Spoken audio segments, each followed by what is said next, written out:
ஹிருதயரின் மனம் மீண்டும் பழைய நிலையை அடைதல். இவ்வாறு குருதேவர் சொன்னதுதான் தாமதம். ஹிருதயரின் காட்சியும் பரவச நிலையும் எங்கேயோ மறைந்து அவர் பழைய நிலைக்கு வந்துவிட்டார். திடீரென பரவச நிலை நீங்கியதும் ஏதோ ஒன்றை இழந்தது போன்ற உணர்வை பெற்ற ஹிருதயர் அழுதவாறே குருதேவரிடம், மாமா, ஏன் இப்படி செய்தீர்கள்? என்னை ஏன் பழைய நிலைக்கு தள்ளினீர்கள்? இந்த நிலை மீண்டும் வரவே வராதா என்று கேட்டார். அதற்கு குருதேவர், ஒரே அடியாக உன்னை பழைய நிலைக்கு தள்ளுவதாக நான் எங்கே சொன்னேன்? இப்போது பழைய நிலையில் இரு என்றுதான் சொன்னேன். இந்த சிறிய காட்சிக்கே நீ இவ்வளவு ஆர்ப்பாட்டம் செய்கிறாய். அதனால்தான் நான் அவ்வாறு சொல்ல வேண்டியதாயிற்று. இத்தகைய காட்சிகளை நான் 24 மணி நேரமும் காண்கிறேன். இப்படியா அமளிதுமளி செய்கிறேன்? இத்தகைய காட்சிகளை பெரும் பக்குவத்தை நீ இன்னமும் பெறவில்லை. அதற்குரிய காலமும் வரவில்லை. அமைதியாக இரு.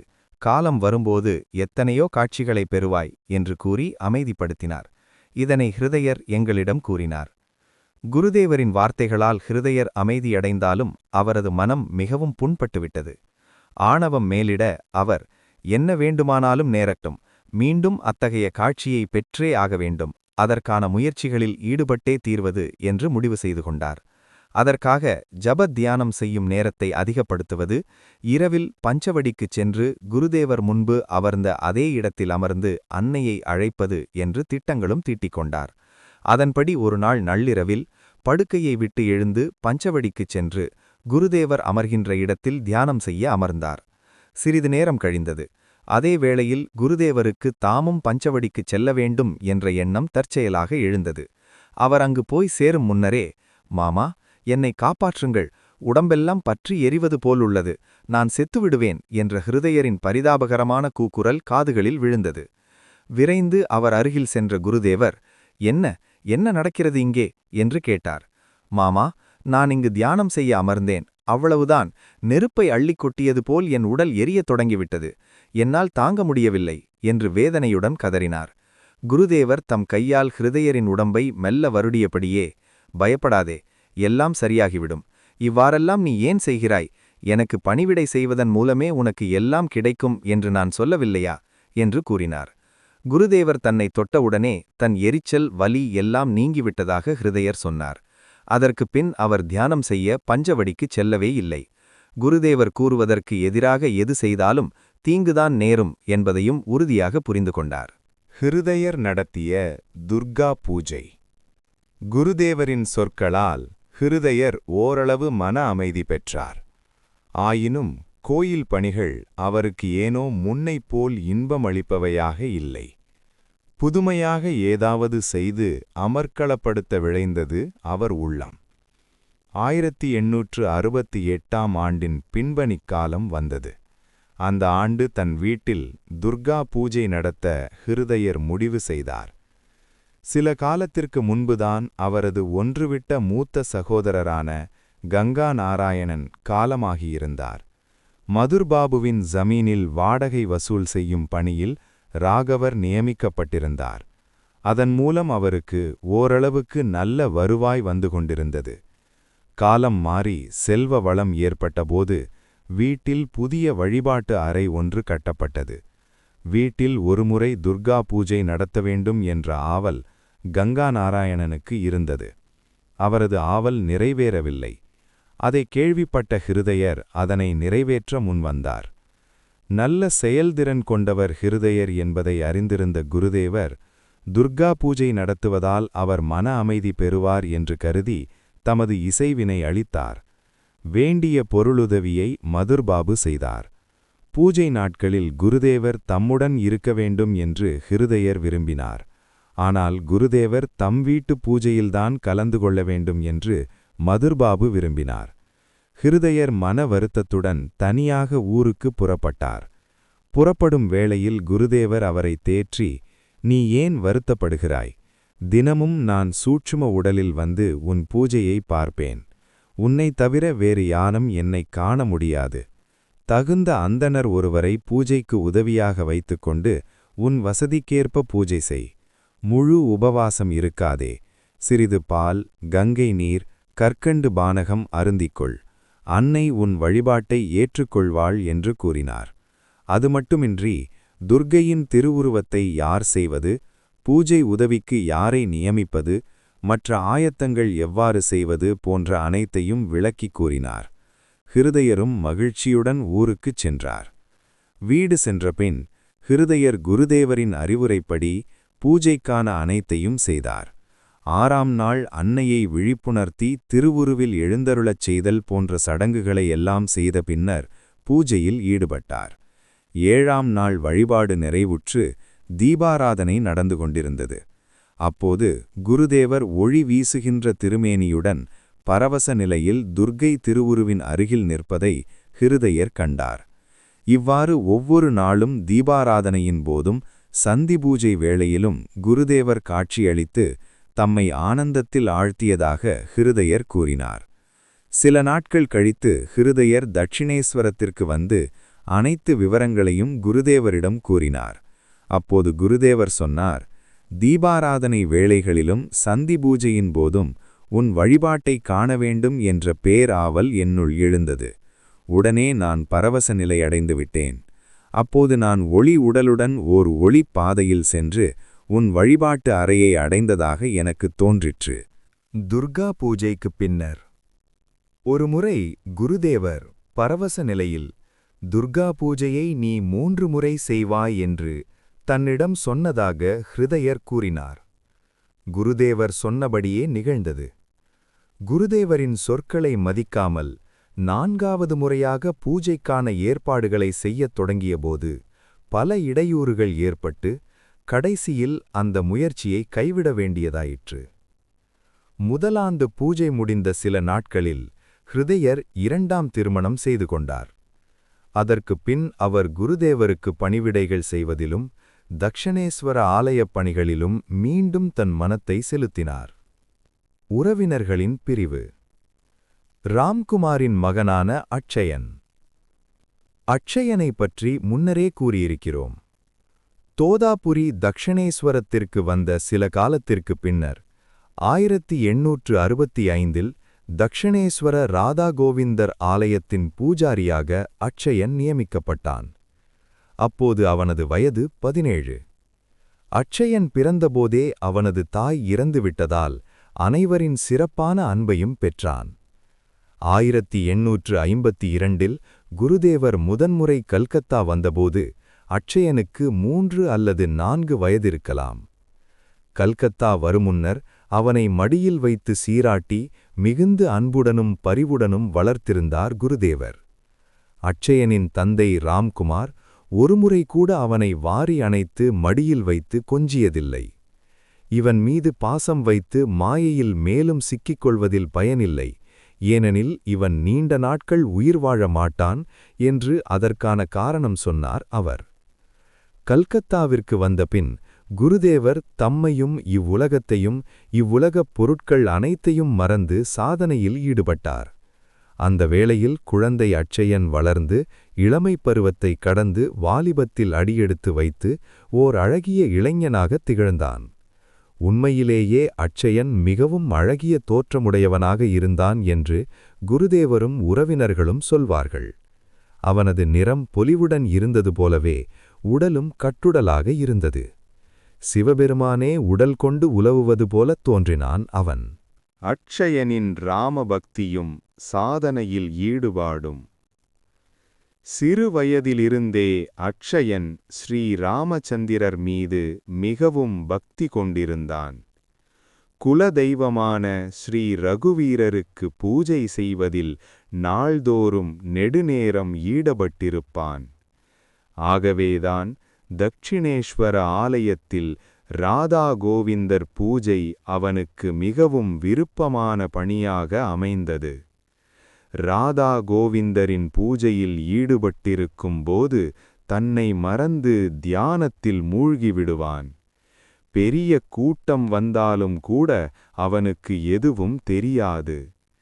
2 மணி நேரம் கழித்துதான் அவனுக்கு சுயநினைவு திரும்பும் என்று குருதேவர் சொல்வார். பூஜை முடிந்த பின்னர் தினமும் பஞ்சவடிக்குச் சென்று அங்கு நீண்ட நேரம் சிவ வழிபாட்டில் ஈடுபடுவான். பின்னர் தானே சமைத்து உண்பான். அதன் பின்னர் ஸ்ரீமத் பாகவதம் படிப்பான் என்று ஹிருதயர் கூறினார். புதியதொரு பக்தி வேகத்தில் ந்யாசம், பிராணாயாமம் ஆகியவற்றில் மிகவும் தீவிரமாக ஈடுபட்டதால் அவனது தொண்டை அன்னப்பகுதிகள் வீங்கி அவ்வப்போது இரத்தக் கசிவு ஏற்பட்டது. அவனது பக்தியும் இறை அன்புமே அவனை குருதேவரின் விசேஷ அன்பிற்கு பாத்திரமாக்கி இருந்தன. ஒன்றன்பின் ஒன்றாக ஆண்டுகள் பல கழிந்தன. 1868ஆம் ஆண்டின் இறுதிப் பகுதி வந்தது. அக்ஷயனின் இத்தகைய போக்கினை அறிந்த அவனது சித்தப்பா ராமேஸ்வரர் அவனுக்கு திருமணம் செய்து வைக்க எண்ணி மணப்பெண் தேடலானார். காமார்புகூருக்கு அருகிலுள்ள குசேகோல் என்ற இடத்தில் தகுந்த மணப்பெண்ணை தேர்ந்தெடுத்தார். பின்னர் திருமணத்திற்காக அக்ஷயனை அழைத்துச் செல்ல தக்ஷிணேஸ்வரத்திற்கு வந்தார். அது சித்திரை மாதம். யாத்திரைக்கு அந்த மாதம் உகந்ததல்ல என்று சிலர் கூறியபோது ராமேஸ்வரர் அதனை ஏற்க மறுத்து, வெளியூரிலிருந்து பிறந்த ஊருக்குச் செல்லும்போது இதெல்லாம் பார்க்க வேண்டிய அவசியமில்லை என்று கூறிவிட்டார். ஊர் திரும்பிய அடுத்த மாதம், அதாவது வைகாசி மாதத்தில் அக்ஷயனின் திருமணம் நடைபெற்றது. திருமணம் நடந்த சில மாதங்களுக்குப் பின் அக்ஷயன் தன் மாமனார் வீட்டிற்குச் சென்றிருந்தபோது கடுமையாக நோயுற்றான். ராமேஸ்வரர் அவனை காமார்புகூருக்கு அழைத்து வந்து சிகிச்சை அளித்தார். நோய் குணமான பின்னர் அவன் தக்ஷிணேஸ்வரத்திற்கு வந்தான். அவனது உடல் நலம் தேறியது. ஒரு நாள் மீண்டும் திடீரென்று காய்ச்சலால் பாதிக்கப்பட்டான். சாதாரண காய்ச்சல்தான், விரைவில் குணமாகிவிடும் என்று மருத்துவர்கள் கூறினர். 2ஆம் முறையாக அக்ஷயன் நோயுறுதல், அவனது மறைவு பற்றி குருதேவர் முன்பே அறிந்திருத்தல். அக்ஷயன் தன் மாமனார் வீட்டில் நோயுற்றிருப்பதை அறிந்தபோது குருதேவர் ஹிருதயரிடம், "ஹிருது, சகுனங்கள் மோசமாக உள்ளன. அவன் ராட்சச கணத்தை சேர்ந்தவளை திருமணம் செய்துள்ளான். என்னவோ அவன் இறந்து விடுவான் என்றுதான் எனக்கு தோன்றுகிறது" என்று சொன்னதாக ஹிருதயர் கூறினார். இப்போது 3-4 நாட்களாக அக்ஷயன் ஜுரம் தணியாதது கண்ட குருதேவர் ஹிருதயரை அழைத்து, "ஹிருது, இது என்ன நோய் என்று மருத்துவர்களால் கண்டுபிடிக்க இயலவில்லை. அவனது ஜுரமும் தணிந்தபாடில்லை. யாராவது நல்ல மருத்துவரை அழைத்து வந்து அவனுக்கு சிகிச்சை செய்ய ஏற்பாடு செய். ஆனால் எல்லாம் வெறும் மனத்திருப்திக்குத்தான்.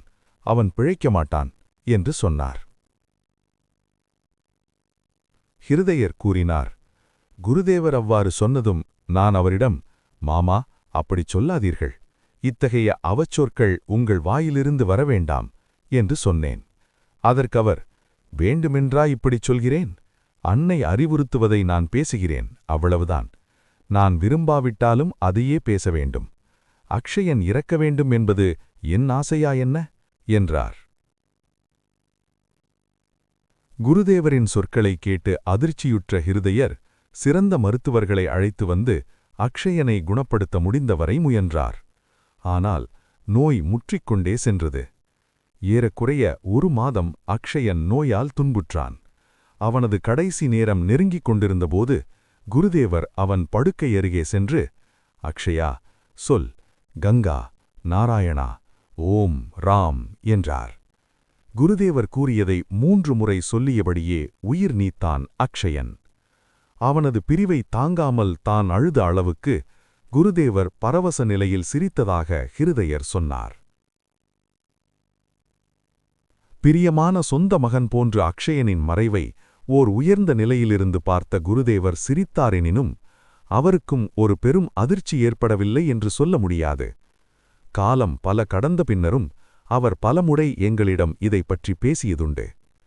பரவச நிலையில் இருந்ததால் மரணத்தை ஒரு நிலைமாற்றம் என்று கருதிய போதிலும் சாதாரண நிலைக்கு வந்தபோது அக்ஷயனின் மறைவு தம்மை வெகுவாக பாதித்ததாகவும் அதனால் தாம் மிகவும் வருந்தியதாகவும் குறிப்பிட்டார் குருதேவர். கோயிலின் அருகே இருந்த மதுர்பாபுவின் ஒரு மாளிகையில்தான் அக்ஷயனின் மரணம் நிகழ்ந்தது. குருதேவரும் அந்த மாளிகையில்தான் வசித்து வந்தார். இந்த சோக நிகழ்ச்சிக்குப் பின்னர் அவரால் அங்கு வசிக்க முடியாமல் போயிற்று. அக்ஷயனின் மறைவிற்குப் பின்னர் ராமேஸ்வரர் ராதா கோவிந்தர் ஆலய பூஜாரியாக நியமிக்கப் பெற்றார். காமார்புகூரில் குடும்ப பொறுப்புகளை நிர்வகிக்க வேண்டியிருந்ததால் அவரால் எப்போதும் தக்ஷிணேஸ்வரத்தில் தங்கியிருக்க முடியவில்லை. காமார்புகூருக்கு செல்லும்போது தகுந்த வேறொருவரை பூஜை பணிகளில் அமர்த்திவிட்டு சென்று வந்தார். பொதுவாக இந்த வேளைகளில் ராமச்சந்திர சட்டோபாத்யாயர் என்பவரும் தீனநாத் என்பவரும் பொறுப்புகளை கவனித்துக் கொண்டதாக கூறப்படுகிறது. மதுர் பாபுவுடன் குருதேவர் ராணாகட்டத்திற்குச் செல்லுதல். அங்கு ஏழைகளை இறைவன் என எண்ணிச் சேவை செய்தல். அக்ஷயனின் மறைவிற்குப் பிறகு மதுர் குருதேவரையும் அழைத்துக் கொண்டு தம் ஜமீன் பகுதிகளுக்கும் குலகுருவின் வீட்டிற்கும் சென்று வந்தார். அக்ஷயனின் மறைவால் குருதேவரின் மனத்தில் ஏற்பட்டிருந்த வேதனையை போக்கவே மதுர் இந்த ஏற்பாட்டினை செய்தார். மதுர்பாபு குருதேவரை கடவுளாகவே கருதி ஆன்மீக விஷயங்களில் அவரது கட்டளைகளுக்கு கீழ்ப்படிந்து நடந்தார். ஆனால் உலகியல் விஷயங்களை பொறுத்தவரை குருதேவர் ஒன்றுமறியா குழந்தை. அவருக்கு எப்போதும் தக்க பாதுகாப்பு அளிக்க வேண்டுவது தன் கடமை என்று எண்ணினார். ஜமீன் பகுதிகளை சுற்றிப் பார்த்து வரும்போது ஒரு கிராமத்தில் மக்கள் மிகவும் பரிதாபகரமான நிலையில் ஏழ்மையில் வாடுவதை குருதேவர் காண நேர்ந்தது. அவர்களின் நிலை கண்டு மிகவும் வருந்தினார் அவர். உடனே மதுர்பாபுவை அழைத்து அவர்களுக்கு தலைக்கு எண்ணெயும் வயிறார உணவும் உடையும் அளிக்கும்படிச் செய்தார். மதுர்பாபுவும் குருதேவரும் சூர்ணி கால்வாயில் ஒரு படகில் பிரயாணம் மேற்கொண்டிருந்தபோது ராணாகட்டத்திற்கு அருகிலுள்ள களைகட்டம் என்ற இடத்தில் இந்த நிகழ்ச்சி நடைபெற்றதாக ஹிருத்தயர் கூறினார். சாத்கீரா என்ற இடத்திற்கு அருகில் சோனாபேடே என்ற சிற்றூரில் அமைந்திருந்த மதுர்பாபுவின் பிறந்த வீட்டிற்கும் இந்த பயணத்தின்போது சென்றதை பற்றி ஹிருத்தயர் கூறினார். அந்த ஊரை சுற்றியிருந்த கிராமங்கள் அனைத்தும் மதுர்பாபுவின் ஜமீனுக்கு உட்பட்டிருந்தன. மதுர்பாபு குருதேவரை அங்கு அழைத்துச் சென்றார். மதுரின் குலகுருவின் வீடும் அருகில்தான் தாலமாக்ரோ என்ற கிராமத்தில் இருந்தது. குருவின் குடும்ப உறுப்பினர்களுக்கிடையே சொத்தை பிரிப்பதில் பூசல் நிலவி வந்தது. அதனை தீர்த்து வைப்பதற்காக அவர்கள் மதுர்பாபுவை அழைத்திருந்தனர். செல்லும் வழியில் குருதேவரையும் ஹிருத்தயரையும் யானை மீது ஏறிவரச் செய்துவிட்டு மதுர்பாபு பல்லக்கில் வந்தார். அவரது குலகுருவின் புதல்வர்கள் செய்த அன்பான சேவையால் மகிழ்ச்சியுற்ற குருதேவர் சில வாரங்கள் அங்கு தங்கிவிட்டு தக்ஷிணேஸ்வரம் திரும்பினார். கலுடோலா ஹரிசபையில் ஸ்ரீசைத்தன்யரின் ஆசனத்தில் குருதேவர் அமர்தல், கால்னாவுக்கும் நவத்வீபத்திற்கும் செல்லுதல். திரும்பி வந்த சில நாட்களுள் கல்கத்தாவிலுள்ள கலுடோலா என்ற பகுதியில் குருதேவர் சென்றிருந்தபோது குறிப்பிடத்தக்க நிகழ்ச்சியொன்று நடைபெற்றது. அங்குள்ள காளிநாத் தத்தரின் வீட்டில் வழக்கமாக ஹரிசபை கூட்டம் நடைபெறுவதுண்டு. அங்கு நடைபெறும் நாம சங்கீர்த்தனத்தில் கலந்து கொள்ள குருதேவரை இந்த முறை அழைத்திருந்தனர். அங்கு சென்றபோது குருதேவர் பரவச நிலை அடைந்து ஸ்ரீசைத்தன்யருக்காக அமைக்கப்பட்டிருந்த ஆசனத்தின் மீது ஏறிவிட்டார். இது பற்றி வேறோரிடத்தில் விரிவாக கூறியுள்ளோம். இதற்குப் பின் குருதேவர் நவத்வீபம் என்ற இடத்திற்கு செல்ல விழைந்தார். மதுர்பாபு அவரை கால்னா, நவத்வீபம் மற்றும் சில இடங்களுக்கு அழைத்துச் சென்றார். குருதேவர் கால்னாவில் சிறந்த பக்தரான பகவான்தாஸ் பாபாஜியை சந்தித்தது பற்றியும் நவத்வீபத்தில் அவர் பெற்ற அற்புத காட்சியை பற்றியும் வேறோரிடத்தில் கூறியிருக்கிறோம். இந்த புனித பயணம் 1870ஆம் ஆண்டில் நிகழ்ந்திருக்கலாம். நவத்வீபத்தில் கங்கையிலுள்ள மண் திட்டுக்கள் வழியாக சென்றபோது மட்டுமே குருதேவர் உயர்ந்த பரவச நிலைகளை அடைந்தார். பிற பகுதிகளில் சாதாரணமாகவே இருந்தார். அதன் காரணத்தை மதுரும் பிறரும் அவரிடம் கேட்டபோது சைத்தன்யர் வாழ்ந்த நவத்வீபம் கங்கையில் மூழ்கிவிட்டதாகவும் தற்போது காணப்படும் அந்த மணல் திட்டுப் பகுதிகளே பழைய நவத்வீபம் என்றும் அதனால்தான் அந்த இடத்தை கடந்து சென்றபோது மட்டும் பரவச நிலை எய்தியதாகவும் கூறினார். சுமார் 14 ஆண்டுகள் தொடர்ந்து குருதேவருக்கு ஒருமித்த மனத்துடன் சேவை செய்ததன் விளைவாக மதுரிடம் திகழ்ந்த தன்னலமின்மை என்னும் பண்பினை எடுத்துக்காட்டுகின்ற ஒரு நிகழ்ச்சியை ஹிருதயர் கூறினார்.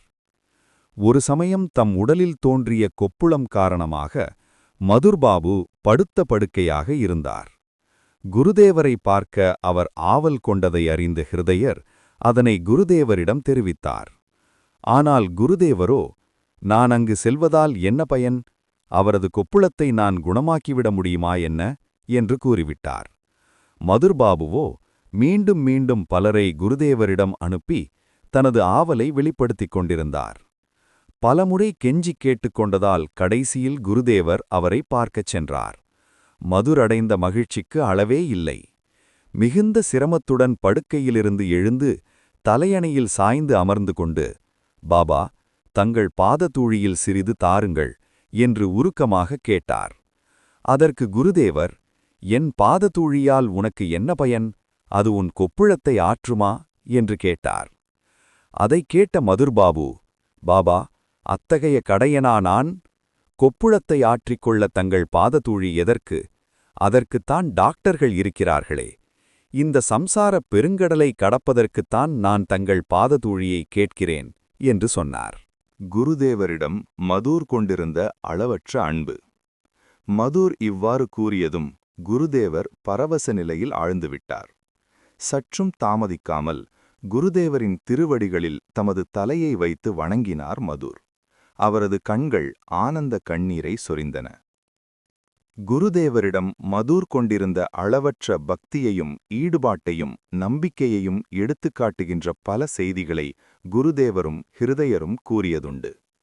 இம்மையிலும் மறுமையிலும் தமக்கு ஒரே கதி குருதேவர்தான் என்று மதுர் திடமாக நம்பினார். குருதேவரும் அவரிடம் எல்லையற்ற அன்பு கொண்டிருந்தார். சுதந்திரமான மனப்பாங்கு கொண்ட குருதேவர் அவ்வப்போது சில விஷயங்களில் மதுர்பாபு மீது அதிருப்தியுற்றாலும் மறுகணமே அவற்றை மறந்துவிட்டு அவரது வேண்டுகோள்கள் அனைத்தையும் நிறைவேற்றியதுடன் இந்த பிறவிக்கு மட்டுமல்ல, அடுத்த பிறவிக்கான நன்மைகளையும் செய்தார். குருதேவருக்கும் மதுர்பாபுவுக்கும் இடையே நிலவிய அற்புதமான அன்பு பிணைப்பினை கீழ்க்கண்ட நிகழ்ச்சியின் மூலம் அறிந்து கொள்ளலாம்.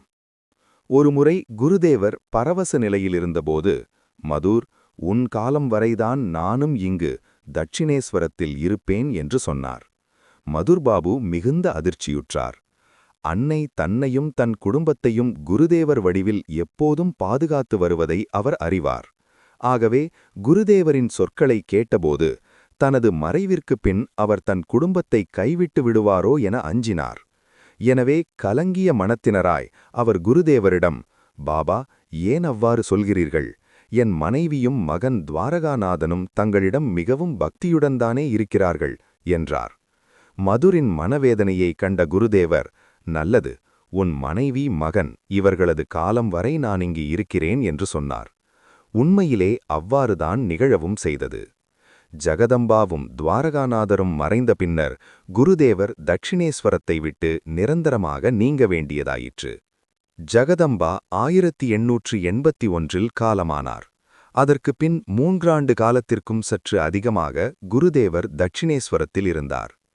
வேறொரு நாள் மதுர்பாபு குருதேவரிடம், பாபா, உங்கள் பக்தர்கள் பலர் வரப்போவதாகச் சொன்னீர்கள், இதுவரை ஒருவரையும் காணவில்லையே என்று கேட்டார். அதற்கு குருதேவர், எனக்கு என்னப்பா தெரியும்? அன்னை எப்போது வரவழைப்பாளோ அப்போது வருவார்கள். ஆனால் அன்னை இதை தெரிவித்திருக்கிறாள். அவள் தெரிவித்தவை காட்டியவை எல்லாம் ஒன்றன்பின் ஒன்றாக உண்மையாகித்தான் வந்துள்ளன. இந்த விஷயம் மட்டும் ஏன் நடைபெறவில்லையோ யாருக்குத் தெரியும் என்று கூறினார். வெளியில் இவ்வாறு கூறிவிட்டாலும் ஒருவேளை பக்தர்கள் வருகின்ற விஷயம் மட்டும் பொய்த்துவிட்டதோ என்ற சஞ்சலம் அவரது மனத்தை நெருடாமல் இல்லை. அவரது முகம் சற்று வாடியது. அதை கவனித்த மதுர்பாபு மனம் வருந்தி, குழந்தை உள்ளம் கொண்ட குருதேவரிடம் இந்த பிரச்சனையை எழுப்பியது முட்டாள்தனம் என்று உணர்ந்தார். அவரை தேற்றுவதற்காக, பாபா, அவர்கள் வந்தால் என்ன, வராவிட்டால் என்ன? என்றென்றைக்குமாக தங்களை சரணடைந்துவிட்ட தங்கள் பக்தனான நான் இருக்கிறேன். அப்படி இருக்கும்போது அன்னை அறிவித்தது பொய் என்று எப்படி கூற முடியும்? நான் ஒருவனே 100 பக்தர்களுக்குச் சமமாவே வருவேன். அதனால்தான் அன்னை பல பக்தர்கள் வருவார்கள் என்று கூறியிருக்க வேண்டும் என கூறினார். அதற்கு குருதேவர், நீ சொல்வதும் உண்மையாக இருக்கலாம், யாருக்குத் தெரியும் என்றார். மதுர்பாபுவும் பேச்சை மேலும் வளரவிடாமல் வேறு எதையோ தொடங்கி குருதேவரின் மனத்தை வேறு திசையில் திருப்பிவிட்டார். மதுர்பாபுவின் தன்னலமற்ற பக்தியில் வியப்பு ஏதுமில்லை. சாஸ்திரங்களின் கருத்து. குருதேவரின் கூட்டுறவால் மதுரின் கருத்துக்களில் எவ்வாறு பெரிய மாறுதல்கள் தோன்றின என்பதைப் பற்றி இந்த நூலின் 3ஆம் பகுதியான குருநிலையில் கூறியுள்ளோம். முக்த புருஷர் ஒருவருக்கு சேவை செய்பவர்களை அந்த மகானின் புண்ணிய கர்மபலன்கள் யாவும் போய் சேருகின்றன என்று சாஸ்திரங்கள் கூறுகின்றன. அப்படியானால் அவதார புருஷர்களுக்கு சேவை செய்பவர்களுக்கு மிகப்பெரிய நன்மைகள் ஏற்படும் என்பதில் ஏதாவது ஐயமுண்டா? வளமை, வறுமை, சுகம், துக்கம், உறவு, பிரிவு, வாழ்வு, சாவு என்று மாறி மாறி அலையடித்து ஆர்ப்பரிக்கின்ற காலவெள்ளம் கன வேகத்தில் உருண்டோடி கிபி 1871ஆம் ஆண்டை எட்டியது. அதனுடன் குருதேவருக்கும் மதுர்பாபுவுக்கும் இடையில் ஏற்பட்ட பிணைப்பும் வலுப்பெற்று 15வது வருடத்தை அடைந்தது. சித்திரை, வைகாசி மாதங்கள் கடந்தன.